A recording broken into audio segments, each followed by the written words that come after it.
Assalamualaikum warahmatullahi wabarakatuh.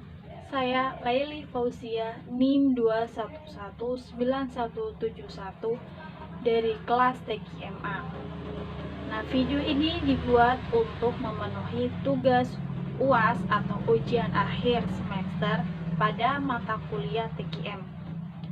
Nah, dalam video ini saya akan mencoba membahas tentang salah satu materi MMT yang berjudul Perencanaan dan Strategi Penerapan MMT. Oke, kita langsung saja ya. Dalam materi perencanaan dan strategi penerapan MMT ini, itu dalam pembahasannya terdapat beberapa topik yang relevan untuk dibahas. Nah, topik apa saja? Yaitu yang pertama, itu topik rasional penerapan MMT. Kemudian yang kedua, persyaratan implementasi MMT. Kemudian yang ketiga, peran manajer puncak dalam MMT. Dan yang keempat, itu peran manajer menengah. Yang kelima, variasi pendekatan implementasi dalam MMT. Kemudian yang keenam, pentahapan implementasi MMT. Dan kemudian yang ketujuh, itu tip untuk tidak diterapkannya dalam sebuah MMT. Nah, langsung ke materi pertama, yaitu rasional penerapan MMT. MMT ini dalam falsafah manajemen baru itu dibanding dengan filosofis manajemen tradisional. Pada manajemen tradisional ini yang umumnya masih banyak dipraktekkan.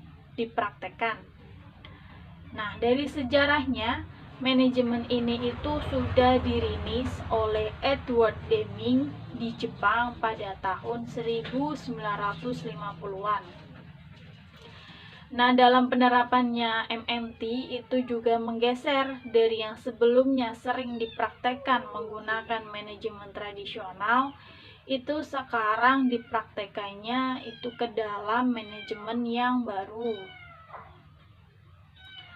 Nah, dalam pergeseran paradigma tersebut, itu banyak pertanyaan-pertanyaan muncul yang dilontarkan. Nah, untuk Götz dan Davis pada tahun 1994 itu merespon pertanyaan, apa sih yang salah pada manajemen tradisional? Nah, pendekatan manajemen tradisional itu umumnya bercirikan beberapa sikap manajemen, yaitu sikap apa saja sih? Nah, yang pertama itu bersikap angkuh atau arogan daripada fokus ke pelanggan. Kemudian yang kedua itu memandang rendah kontribusi karyawan, khususnya dari mereka yang bekerja langsung di garis depan. Nah, untuk manufaktur itu adalah pekerja pembuatan produk, dan untuk sekolah yaitu para guru. Kemudian yang ketiga itu mempercayai mutu sama dengan biaya. Apa sih artinya? Nah, artinya itu adalah mutu tinggi itu pasti memerlukan biaya yang tinggi. Kemudian yang keempat itu miskin kepemimpinan dan condong ke menganut gaya bos atau bossmanship.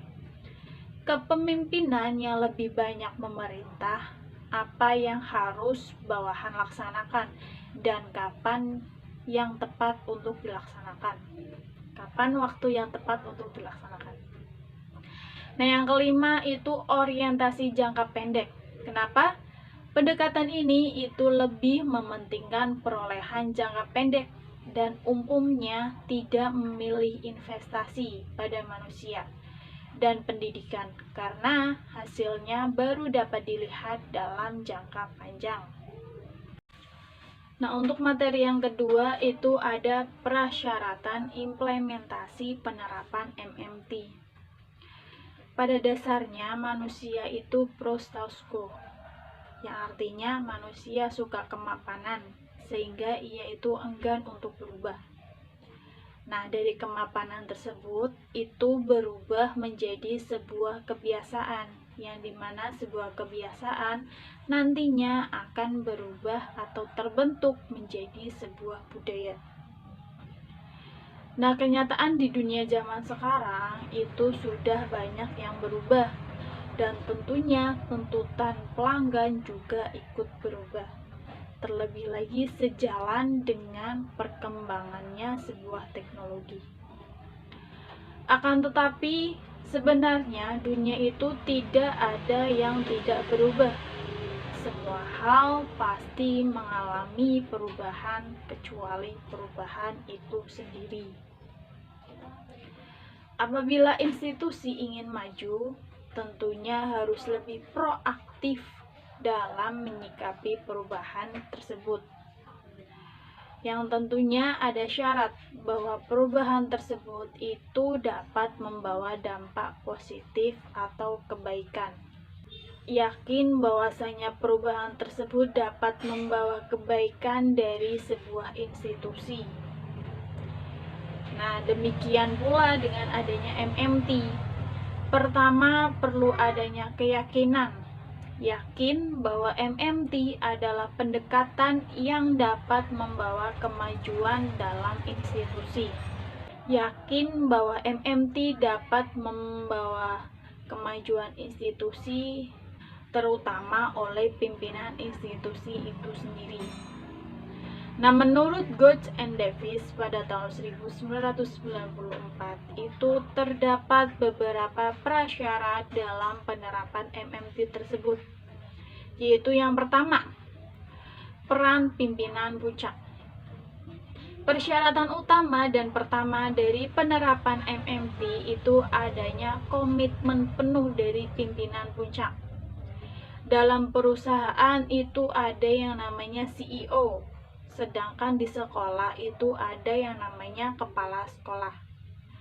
Nah, pimpinan ini harus menunjukkan kepada karyawannya bahwasanya penerapan pendekatan MMT itu sangat penting bagi sebuah institusi, di mana dengan adanya MMT itu sebuah institusi akan lebih maju sesuai dengan perkembangan zaman dan juga perkembangan teknologi. Nah, penerapan MMT menuntut untuk semua warga institusi, tidak memandang sosial ataupun peran. Di sini mulai dari bagian satpam, persuratan, sampai siapa saja. Nah, tanpa adanya memandang status sosial. Perlu juga menggeser falsafah bahwa kebiasaan dan sikap kerja itu yang melahirkan adanya sebuah budaya mutu. Nah, hal ini tentunya sulit dilakukan walaupun semua pihak itu menginginkan hal tersebut.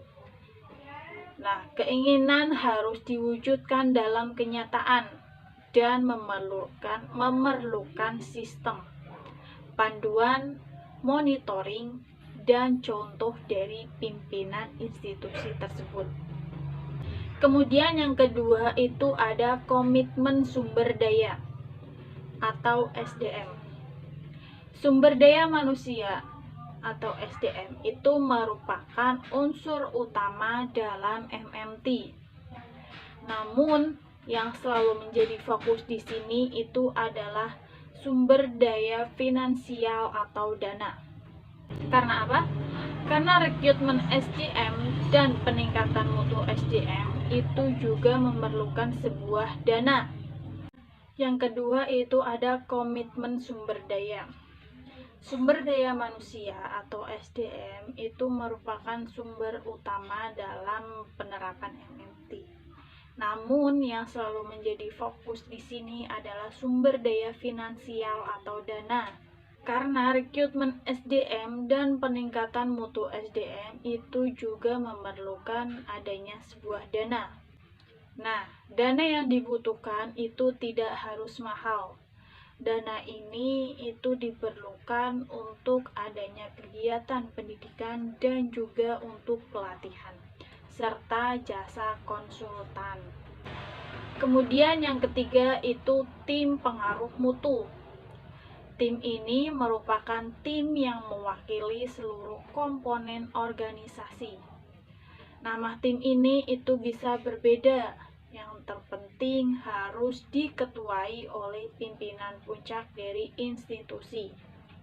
Fungsi adanya tim ini itu adalah untuk mengarahkan, merumuskan visi, strategi penerapan MMT, memantau dan mengevaluasi hasil pelaksanaan MMT, serta juga bisa membuat tim-tim kecil dan mengkoordinirnya untuk mencapai sebuah tujuan bersama.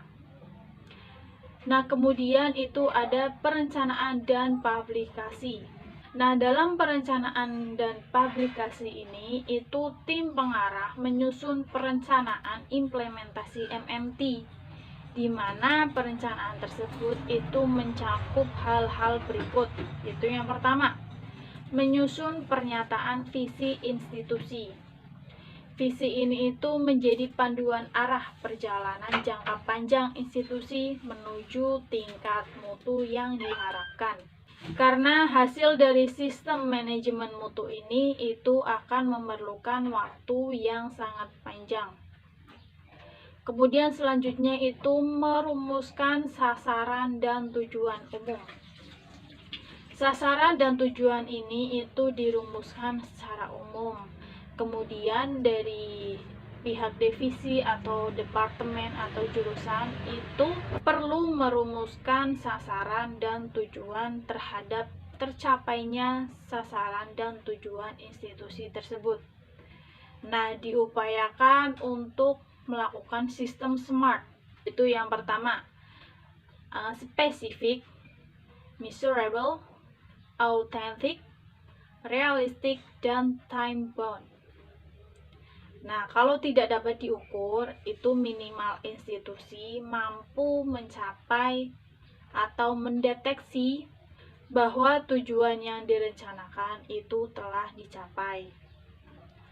Nah, kemudian selanjutnya itu ada menyusun rencana implementasi MMT. Diupayakan penyusunan rencana implementasi MMT ini itu dilakukan sejelas mungkin karena sebagai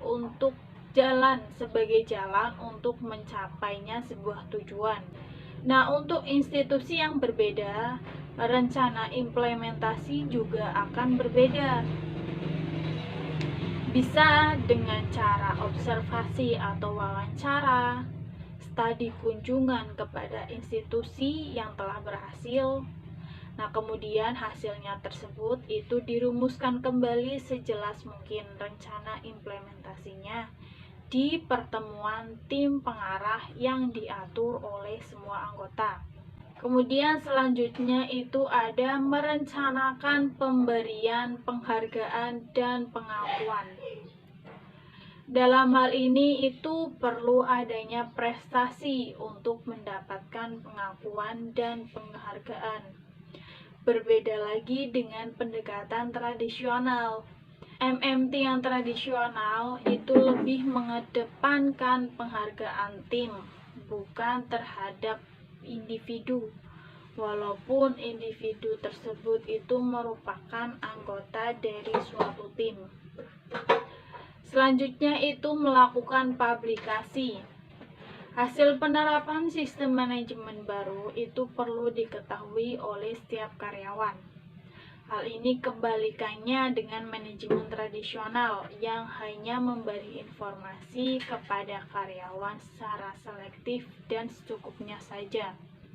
Kemudian ada infrastruktur pendukung.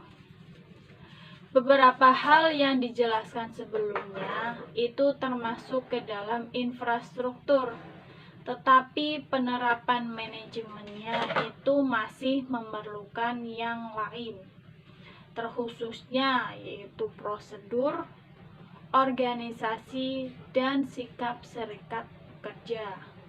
Oke, untuk materi selanjutnya itu ada peran pimpinan manajemen puncak.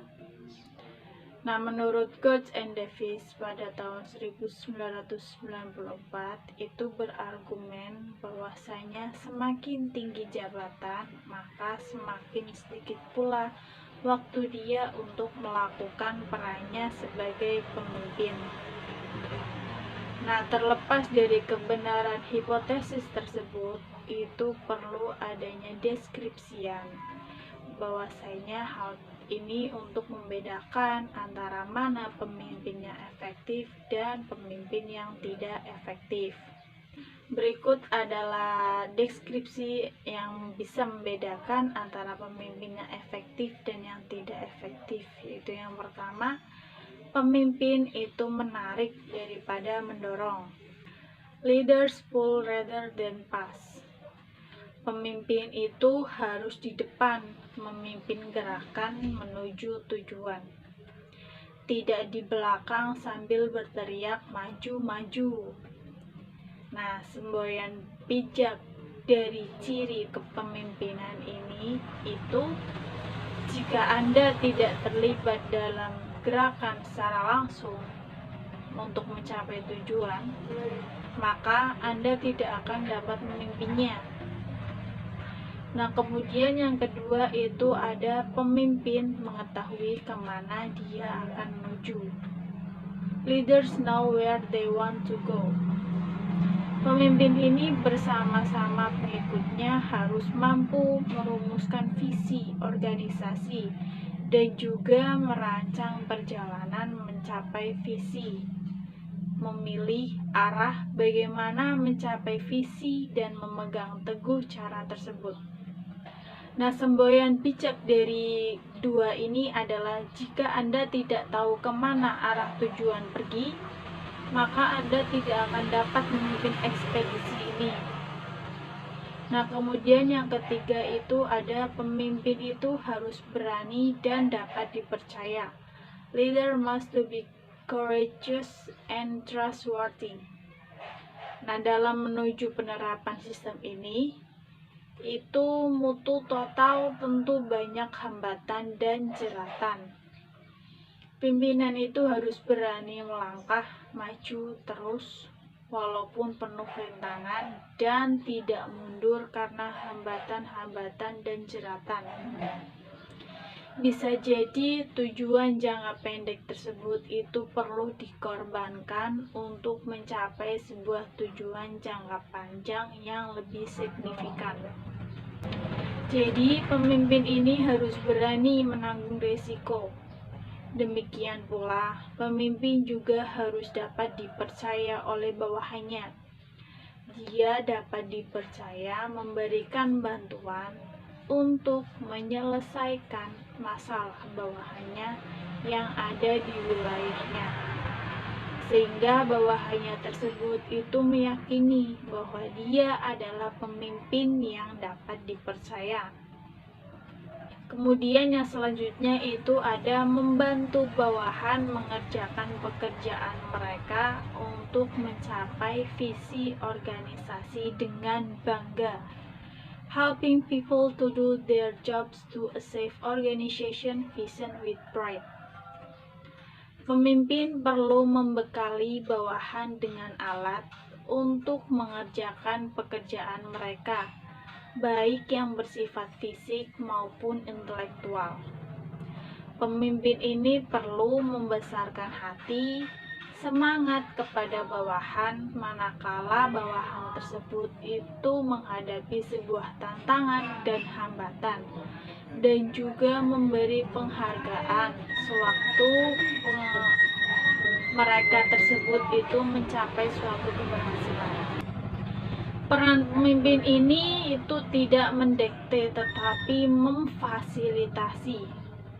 Tidak membuat bawahan tersebut itu antri atau keteraturan yang kaku, tetapi lebih mengkondisikan mereka untuk memaksimalkan kemampuan mereka yang dipunyainya. Nah, untuk selanjutnya itu ada peran manajer menengah. Sebagai manajer menengah itu tidak pada posisi menginisiasi perubahan budaya yang dipersyaratkan dalam implementasi MMT. Mereka juga berurusan dengan fasilitas, peralatan, proses pelaksanaan di lapangan dengan dana yang terbatas, termasuk sebagai pelatihan bagi diri mereka sendiri maupun bagi bawahannya. Manajer menengah itu umumnya terkungkung dengan infrastruktur dan dana yang ditetapkan oleh pimpinan puncak. Nah, oleh karena itu, penerapan MMT itu hampir tidak mungkin tanpa dukungan pemimpin puncak. Mereka juga tidak ada kewenangan untuk mengatasi friksi atau divisi atau antar mereka sendiri. Couch and Davis 1994 itu menegaskan lebih mudah meyakinkan pimpinan puncak dan karyawan garis depan di tingkat produksi atau jasa tentang sistem mutu total daripada ke manajer tingkat menengah. Nah, kemudian itu ada variasi pendekatan implementasi. Cara atau model implementasi sistem manajemen MMT atau sistem manajemen mutu total itu tentu harus diselesaikan dengan karakter institusi. Oleh karena itu, tidak ada satu formula untuk semua institusi. Terdapat beberapa latihan tambahan, yaitu sebagai berikut. Pertama, latih tim pengarah. Materi pelatihan itu paling tidak mencakup beberapa topik. Yang pertama, itu 14 anjuran Deming dan penghambatnya, 7 penyakit mematikan mutu total, kemudian ada 7 alat pengendali mutu dan beberapa tambahan. Selanjutnya itu ada pengembangan kapasitas tim. Yang kedua itu adanya identifikasi kekuatan dan kelemahan institusi, yaitu yang pertama kemampuan statistik, yang kedua itu pengumpulan data, kemampuan analisis. Kemudian yang ketiga itu ada identifikasi pihak pendukung MMT. Yang pertama, departemen atau divisi yang mendukung. Kemudian yang kedua, siapa yang menolak. Selanjutnya ada identifikasi pelanggan internal dan eksternal. Pertama, siapa pelanggan institusi sebenarnya? Kemudian yang kedua, siapa pelanggan internal dari berbagai departemen? Yang ketiga, siapa pelanggan dari individu karyawan? Nah, begitu. Kemudian selanjutnya itu ada merumuskan cara untuk mendeteksi kepuasan pelanggan, baik internal maupun eksternal. Cara di sini itu yang pertama, menetapkan patok duga institusi dan ukurlah peningkatan mutu institusi Anda. Nah, dengan mengerjakan hal-hal tersebut yang sebelumnya udah dijelaskan, tim pengarah itu akan dapat membuat penilaian secara rasional bagaimana perjalanan penerapan sistem manajemen ini itu harus dimulai. Tim pengarah itu dapat mengidentifikasi kelemahan dan kekuatan institusi itu sendiri. Misalnya, masih ada kelemahan di penggunaan 7 alat, maka jangan mulai penerapan secara keseluruhan dan mulailah dengan mengatasi masalah atau kelemahan tersebut. Nah, bila teridentifikasi institusi kuat di aspek data dasar dan analisisnya, maka penerapan sistem ini itu dapat dimulai dari aspek ini. Nah, yang selanjutnya itu ada pendekatan dan pentahapan implementasi. Di awal materi itu kita sudah membicarakan banyak mengenai implementasi MMT.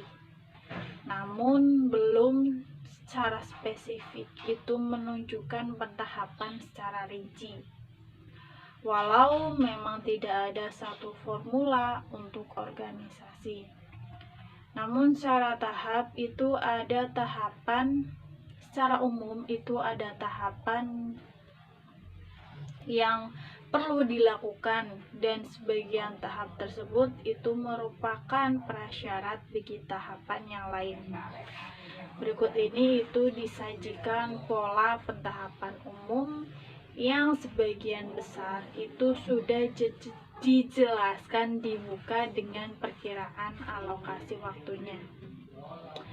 Berikut ini itu beberapa tahapan pelaksanaan penerapan manajemen MMT dalam institusi. Yaitu yang pertama, pada tahapan persiapan. Pada tahapan persiapan ini itu ada beberapa tahapan. Itu pertama, pembentukan komite pengarah mutu total atau KPMT. Kemudian yang kedua itu pengembangan kapasitas KPMT. Ketiga, pelatihan KPMT. Keempat, perumusan visi dan prinsip kerja. Kelima, penyusunan tujuan umum. Keenam, komunikasi dan publikasi. Ketujuh, identifikasi kekuatan dan kelemahan. Yang kedelapan, identifikasi pendukung dan penolak. Kemudian yang kesembilan itu ada penilaian dasar sikap karyawan. Dan yang terakhir itu ada survei dasar kepuasan pelanggan. Nah, kemudian itu ada tahap perencanaan.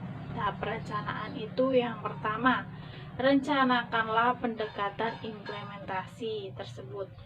Kemudian yang kedua itu ada identifikasi proyek potensial sebagai piloting. Kemudian yang ketiga itu ada penentuan komposisi tim proyek. Dan kemudian yang keempat itu ada pelatihan tim proyek. Nah, selanjutnya menuju ke tahap pelaksanaan. Tahap pelaksanaan ini ada beberapa tahap, yaitu yang pertama, gerakan atau aktivitas tim proyek. Kemudian yang kedua itu ada pemberian umpan balik ke tim proyek. Dan yang ketiga, terima masukan pelanggan. Yang keempat, terima masukan karyawan. Yang kelima, modifikasi infrastruktur sesuai dengan masukan. Oke, untuk materi selanjutnya itu ada tips untuk tidak dilakukannya dalam penerapan MMT. Nah, sebelum memutuskan pelaksanaan penerapan MMT, itu perlu adanya penghindaran hal-hal yang dapat menyebabkan kegagalan dalam penerapan MMT. Nah, jika hal-hal tersebut itu terjadi atau dilakukan, maka akan membuahkan hasil di mana semua karyawan itu akan terbiasa dapat menyimpulkan bahwa sistem manajemen ini itu tidak cocok. Padahal pada kenyataannya adalah sebuah kegagalan itu dapat terjadi karena sebab utamanya adalah ketidaksiapan dan ketidaktepatan dalam memilih strategi penerapan. Berikut ini adalah tips yang lebih baik jangan dilakukan dalam pelaksanaan penerapan MMT. Yang pertama, jangan melatih semua karyawan sekaligus. Bila institusi melatih semua karyawan sekaligus, pada kemungkinan besar itu pelaksanaannya belum tentu dimulai oleh semua divisi institusi. Nah, hal ini bisa berakibat bahwa karyawan yang sudah dilatih itu lupa sewaktu pelaksanaannya di sistem baru. Di suatu divisi itu dimulai 5 tahun kemudian, dan juga kemungkinan sudah ada pembaruan materi selama pelatihan. Nah, di samping itu juga adanya sebuah dana atau biaya yang besar yang dikeluarkan oleh pihak institusi. Pelaksanaan massal tersebut akan memerlukan monitoring yang lebih luas dan juga banyaknya personil. Lebih baik dimulai dengan piloting untuk 1 atau 2 divisi saja yang benar-benar atau betul-betul siap untuk pengalaman baru tersebut, yang dapat dipakai sebagai pertimbangan pelaksanaan di divisi lainnya secara berkelanjutan. Kemudian yang kedua, jangan terburu-buru melibatkan banyak orang dan juga banyak tim. Nah, top manager ini itu cenderung ingin melihat hasil penerapan MMT dalam waktu yang singkat, dalam tempo yang singkat. Maka dari itu, dia itu cenderung untuk membentuk tim yang banyak untuk dapat melihat atau dapat melibatkan banyak karyawan, sehingga diharapkannya itu dapat segera melihat hasil penerapannya itu secara nyata dan dalam jumlah yang signifikan. Kemudian yang ketiga itu adalah pelaksanaan total quality itu harus tidak didelegasikan. Kemudian selanjutnya itu ada pelaksanaan total quality harus tidak didelegasikan.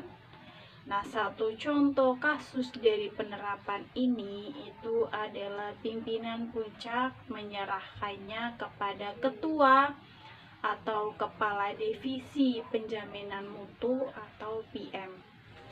Nah, dengan asumsi divisi ini itu dapat memahami falsafah MMT dan teknik pelaksanaannya.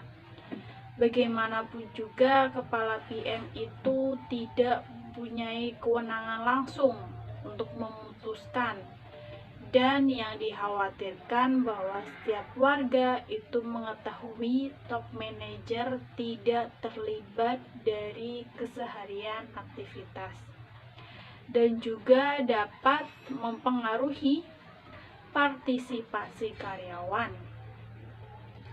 Dan ini dapat menjadi sebuah batu yang dapat menyebabkan kesandungan dalam perjalanan penerapan sistem manajemen MMT baru ini. Nah, penerapan sistem ini itu memerlukan keterlibatan langsung antar semua karyawan dan juga pimpinan puncak.